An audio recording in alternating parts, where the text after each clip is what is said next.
DoctorsCast. Saúde, medicina e informação.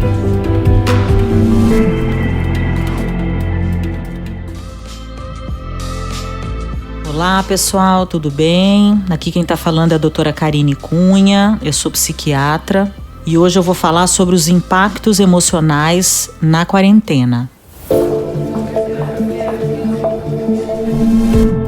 Psiquiatria. Antes de falar sobre os impactos emocionais, eu vou falar um pouquinho sobre o que é a quarentena e as quarentenas principais que nós já tivemos. Então, assim, em uma quarentena, o que acontece? Acontece uma restrição do trânsito de pessoas que, eventualmente, elas possam ter sido expostas a alguma doença contagiosa. Por quê? Qual é o objetivo? O objetivo é reduzir o risco de transmissão para as outras pessoas. A quarentena, de uma maneira geral, é uma experiência extremamente desagradável e provoca um grande impacto na saúde mental das pessoas. E, em geral, quanto maior o tempo de quarentena, maior o dano emocional. O termo quarentena ele foi usado pela primeira vez em Veneza, no ano de 1127. Naquela época estava tendo uma epidemia de hanseníase, que é a lepra. É claro que já tiveram epidemias de hanseníase antes dessa data, mas o termo quarentena ele só foi usado pela primeira vez nessa data. E desde então se realiza a quarentena quando há uma rápida disseminação de alguma doença infecciosa, ou seja, nos períodos de pandemia. Então, quais são as principais? Acho que a peste negra, né, que todo mundo já ouviu falar, que foram 7 anos de quarentena, que foi de 1346 a 1353. E a peste negra foi responsável pela morte aí de 1/3 da população da Europa. Então, mesmo fazendo quarentena, a mortalidade foi altíssima. Nós tivemos também a gripe espanhola. A gripe espanhola foram 2 anos, foi de 1918 a 1920. E em 2003 nós tivemos também uma síndrome respiratória, bastante semelhante com essa síndrome que nós estamos passando agora, só que ficou mais concentrada na região asiática, especialmente na China e em Hong Kong, que foi a síndrome respiratória aguda grave. E agora em 2020 nós estamos passando aí por essa quarentena, desde o final de março, devido ao coronavírus, que nós chamamos de Covid-19. Então, assim, vários estudos, eles comprovam que durante e após a quarentena, ocorre um aumento da incidência de transtornos psiquiátricos e piora dos sintomas de quem já possui um diagnóstico psiquiátrico. E quais que são os mais comuns? Os mais comuns são os transtornos depressivos e os transtornos de ansiedade. Os transtornos de ansiedade, eles são vários, tá? Então nós temos aí ansiedade generalizada, nós temos a síndrome do pânico, nós temos o transtorno obsessivo compulsivo, temos também o transtorno de estresse pós-traumático, que também é bastante comum, mas a pessoa ela pode de repente não desenvolver um transtorno completo. As pessoas elas podem apenas ter sintomas isolados de ansiedade. Então, por exemplo, tensão muscular, uma maior irritabilidade, alterações de sono, né, principalmente insônia, dificuldade de concentração, uma necessidade obsessiva de ficar tendo informação o tempo inteiro, principalmente hoje em dia, né, que a gente tem acesso a muita informação. Então a pessoa fica obcecada, fica o dia inteiro lendo a respeito daquele assunto. Uma certa inquietação, uma sensação de estar com os nervos à flor da pele, uma maior agitação. Então, mesmo pessoas que nunca tiveram qualquer tipo de sintoma, elas podem começar a adoecer e podem começar a necessitar de fazer um tratamento ou psiquiátrico ou psicoterápico. E as pessoas que já sofrem de algum tipo de transtorno podem apresentar a descompensação do quadro e necessitar de algum reajuste de medicação. Então, nesse período de pandemia, eu tive vários pacientes que descompensaram e que eu tive que reajustar a dose medicamentosa, porque os sintomas ficaram mais intensos. E qual é o momento de procurar ajuda? Quando você percebe que você está com muita dificuldade de lidar com a sua rotina, quando você começa a ter muitos prejuízos físicos e mentais, ou quando o sofrimento começa a ficar muito insuportável. Então, quando começa a ficar tudo muito difícil, é o momento de procurar ajuda. E hoje, graças à internet, nós temos aí a telemedicina, então nós podemos fazer atendimentos online, principalmente o psicólogo e o psiquiatra, porque nós não precisamos examinar o paciente. Então, graças a Deus, nós temos essa ferramenta que nos ajuda muito nesse período aí mais complicado. Bom, agora eu vou falar de alguns fatores que influenciam na piora dos sintomas emocionais nesse período de quarentena. Então, quais são aí os fatores? Primeiro, a perda da liberdade, Ninguém gosta de perder a sua liberdade de ir e vir. A gente quer ter a nossa liberdade para poder trabalhar, estudar, passear. Então, sem dúvida, é um fator que atrapalha muito a vida da pessoa. Uma grande incerteza sobre a evolução da doença, como a doença é, como ela evolui, como será o cenário futuro, então quais são as consequências que isso vai trazer para as pessoas, para o mundo. Medo de contrair a doença, então com certeza todo mundo tem medo de contrair a doença, em maior ou menor grau. Eu acho que sentir medo nesse momento é normal para todo mundo, Medo de morrer. Medo de você transmitir a doença para o seu cônjuge ou para algum parente. O medo da interrupção da rotina. O medo da interrupção do curso normal da vida. Então você está ali na sua vida normal, trabalhando, estudando, fazendo 1000 planos e de repente tudo vai por água abaixo. Eu mesma tinha uma viagem para a Europa que foi programada com muita antecedência e infelizmente eu tive que cancelar tudo.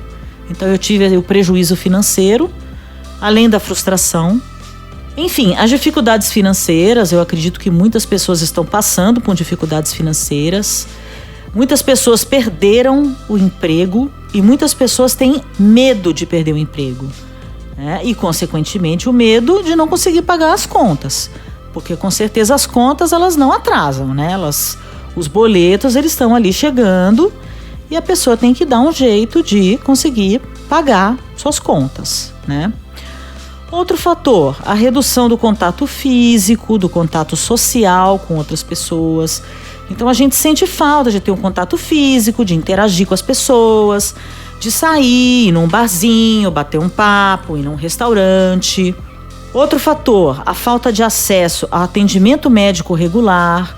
Porque o que acontece? Muitas coisas foram canceladas, então muitas cirurgias eletivas, ou seja, cirurgias que não são urgentes, foram canceladas, E isso gera muita ansiedade. Então muita coisa teve que ser prorrogada. Outro fator também que eu considero muito importante, o excesso de notícia catastrófica e muita fake news. Então hoje em dia a disseminação de fake news ela é muito alta.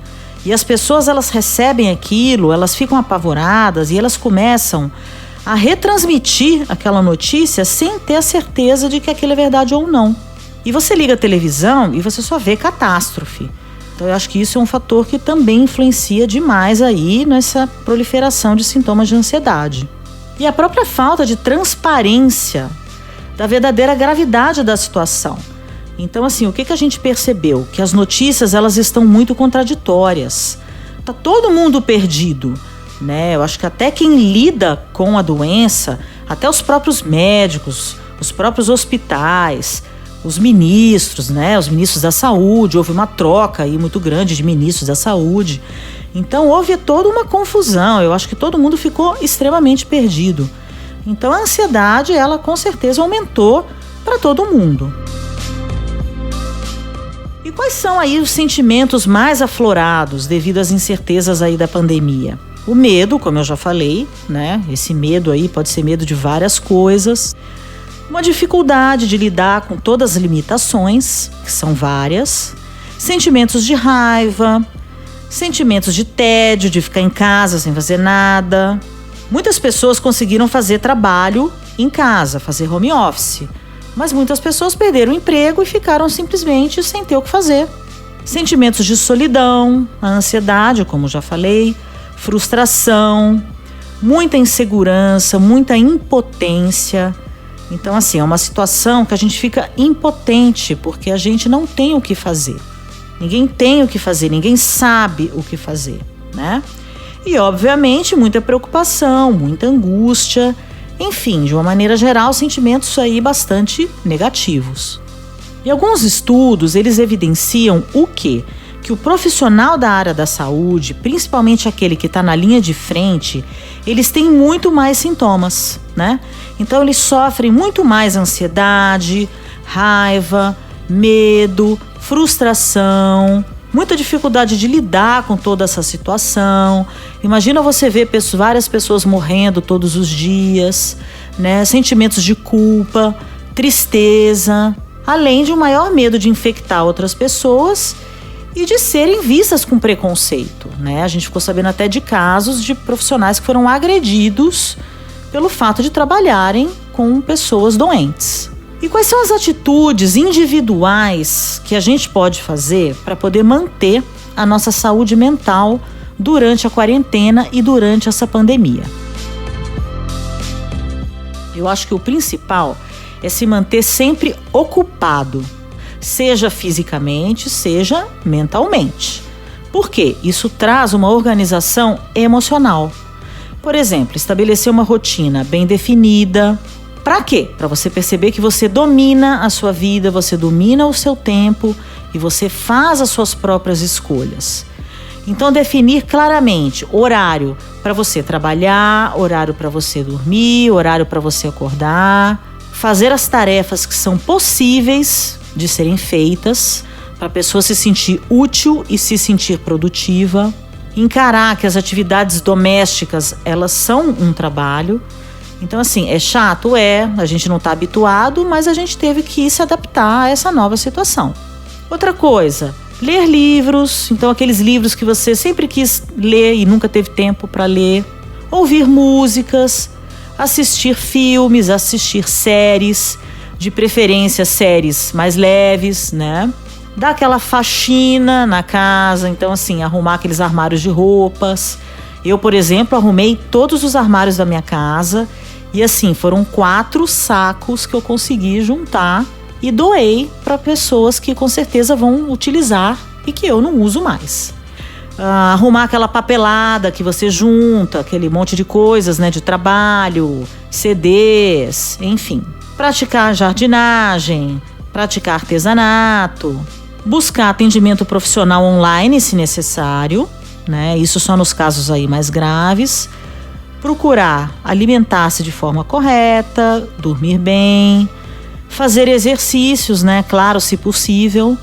Evitar ficar toda hora se informando, então ficar lendo o tempo inteiro, ficar lendo só sobre o Covid, ouvindo só sobre a doença. Buscar fontes confiáveis de informações. Para quê? Para evitar ficar lendo fake news. Tentar pensar aí de uma forma mais positiva, de uma forma mais otimista. Aproximar mais das pessoas nas quais você convive, né? Porque as pessoas começaram a conviver muito mais com seus cônjuges, né? Com seus filhos. As escolas ficaram fechadas. Outra coisa, entrar em contato com os amigos, com os familiares. E ter a consciência de que isso é uma fase e que tudo isso vai passar. Então a gente tem que aprender a lidar com tudo isso e ter a consciência de que depois de tudo isso, com certeza, estaremos aí mais evoluídos e vamos encarar a nossa vida de uma outra forma. Eu acho que a gente vai dar mais valor a coisas que a gente não dava valor antes, tá? Então acho que eu tentei aí fazer um resumo dos principais impactos aí emocionais e com certeza do ponto de vista psiquiátrico nós vemos aí o aumento da ansiedade e da depressão. Também pode haver descompensação de transtorno bipolar, esquizofrenia, outras doenças, mas principalmente ansiedade e depressão. Então é isso, por hoje é só e eu espero encontrar vocês no próximo podcast. Um grande abraço, tchau!